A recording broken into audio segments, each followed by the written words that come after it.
Chapitre 5. À l'approche de midi, le grand chambellan sort de la poche de son veston une grosse montre en or attachée à une chaîne. Déçu par le temps qui court toujours si vite, il annonce à Momo: « Il est l'heure de nous sustenter, votre Altesse sérénissime. Regagnez votre palais, tandis que, si vous le permettez, j'irai rejoindre les communs pour un frugal repas avec les domestiques. » Sur ce, Monsieur Édouard s'incline en faisant de grands ronds dans l'air avec son chapeau et disparaît de l'autre côté de la butte, celui qui donne sur la résidence des Bellefeuilles. Momo n'a même pas eu le temps de lui demander s'il se reverrait. Il reste là, assis sur son banc, ne sachant plus si tout cela s'est réellement passé ou s'il l'a rêvé. Parce que souvent, il confond ce qu'il fait pour de faux sur son île et ce qu'il fait pour de vrai en vrai. Mais là, il n'a pas rêvé puisqu'il porte sur sa tête sa couronne de prince et tient encore à la main son sceptre sculpté. Momo se dit qu'il vaut mieux qu'il rentre à présent. Il ôte sa couronne et rejoint la cité. Pendant que Yasmina lui sert son déjeuner, Momo est songeur. Il pense à son drôle de nouvel ami, qu'il a bien l'intention de courir retrouver son repas terminé. Mais Monsieur Édouard ne revient pas. Momo, qui a emporté sa couronne et son sceptre en plus de son livre, est déçu. Il se plonge alors dans Vendredi ou la vie sauvage et découvre ce qu'est la vie sur une île déserte. Il sait à présent que le poisson hérisson contient dans son ventre un liquide rouge qui peut servir d'encre.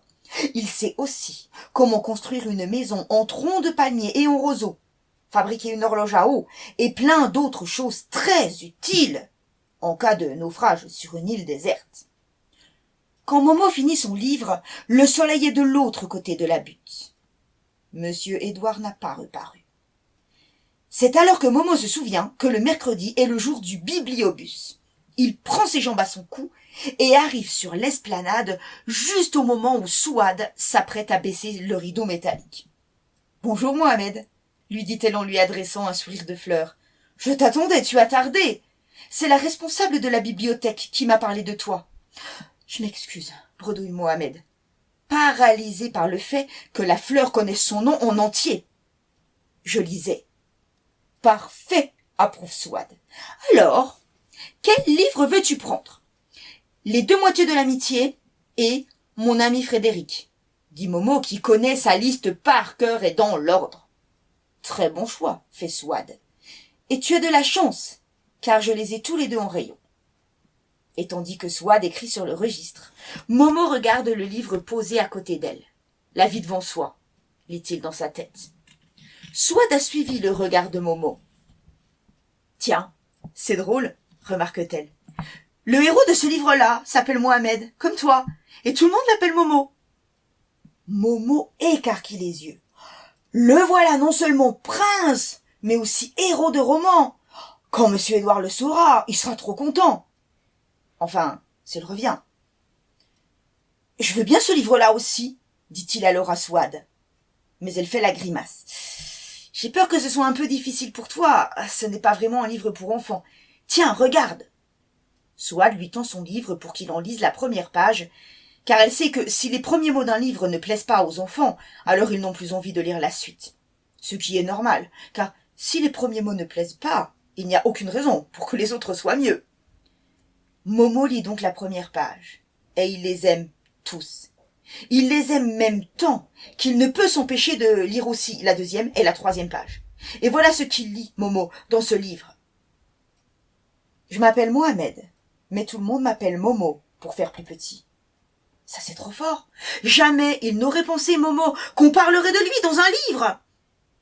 Depuis que j'ai rencontré Monsieur Édouard, il m'arrive plein de choses magiques, constate-t-il ravi. De plus, l'histoire se passe dans un endroit qui s'appelle Belleville, où il y a des Juifs, des Arabes et des Noirs. Comme au Bleuet. Il me plaît beaucoup, affirme Momo en redonnant le livre à Souad. Dans ce cas, je te l'offre. C'est mon livre, mais ça me fait plaisir de te le donner. Je vais t'écrire un petit mot dessus, pour que tu te rappelles que c'est moi qui te l'ai offert, lui dit-elle, comme si Momo pouvait l'oublier. Souad lui écrit « Pour Momo, avec toutes mes amitiés, Souad ». Arrivé chez lui, Momo trace sur son livre un grand « 2 ». Comme tous les matins depuis qu'il est inscrit à la bibliothèque, Momo se lève tôt, déjeune avec Fatima et la mère, et part à la butte, ses bouquins sous le bras. Il a obtenu de Fatima la permission de ne pas rentrer pour manger le midi, parce que ça lui fait perdre beaucoup de temps pour lire ses livres. Fatima a accepté et lui fait 2 sandwichs qu'elle enveloppe dans du papier argenté et qu'elle met dans son sac à dos, avec des fruits et une bouteille d'eau. Momo est heureux. Il part en sifflotant. Il n'y a personne à la butte. Momo sort de son sac le livre que Souad lui a donné. Il est un peu embêté que ce livre-là ne soit pas sur la liste, mais il a envie de le lire tout de suite, à cause de l'autre Momo. Il est à peine plongé dans sa lecture que surgit Monsieur Édouard. « Et que lit son Excellence aujourd'hui » demande-t-il à Momo en s'inclinant devant lui, ce qui le fait grimacer un peu vu son âge assez vieux. « La vie devant soi » répond Momo, très heureux de le revoir. « Ah » fait Monsieur Édouard. « Romain Gary Émile Ajar. » C'est le nom de l'auteur de son livre. Momo est émerveillé du savoir de son ami. En voilà un écrivain, un grand, un vrai. Connaissez-vous, votre Altesse, la vie incroyable de cet homme-là? Momo secoue la tête. Je vous la raconterai plus tard. Nous avons un programme chargé ce matin. Les affaires de la principauté ne peuvent attendre. La première tâche d'un nouveau prince est de faire des réformes qui soient bonnes pour le peuple. Il le faut pour être aimé de vos sujets. Rangez donc votre livre et voyons un peu ce qu'il est urgent d'entreprendre. Momo et Monsieur Édouard dressent ensemble la liste des réformes urgentes à apporter à la cité. Planter des fleurs, des arbres, des arbustes, transformer la pelouse sans pelouse en vraie pelouse avec pelouse, et nettoyer tous les murs couverts de tags et de graffitis.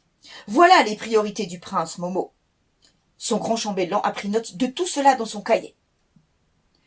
Nous nous mettrons au travail dès demain, déclare alors Monsieur Édouard. Il n'est que 10 heures, mais Momo a faim. Alors il sort de son sac son casse-croûte qu'il partage avec Monsieur Édouard. Tout en mangeant, Monsieur Édouard lui raconte la vie de ce Romain Gary Émile Ajar qui a écrit le livre. Momo l'écoute, émerveillé.